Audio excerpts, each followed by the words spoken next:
How to use Apple Pay. Apple Pay is built in into iPhone, Apple Watch, Mac, iPad, and Apple Vision Pro. To get started on iPhone, open the Wallet app and tap on the plus symbol, then add a credit or debit card. Once done so, all you have to do is pay the way that works for you.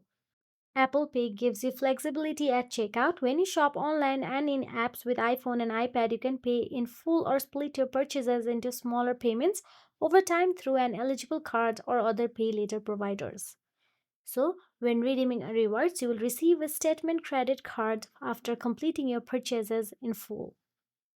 You can also use Apple Cash with Apple Pay. Apple Cash is built right into iPhone. It's an easy and private way to send and receive money in messages, in wallet, and with tap to cash.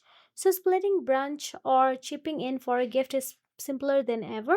You can even send the Apple Cash you receive with Apple Pay in stores, in apps, or online.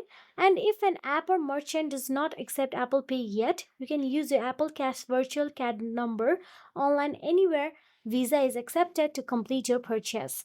If you found this video helpful, please like, share, and subscribe. And thank you so much for watching.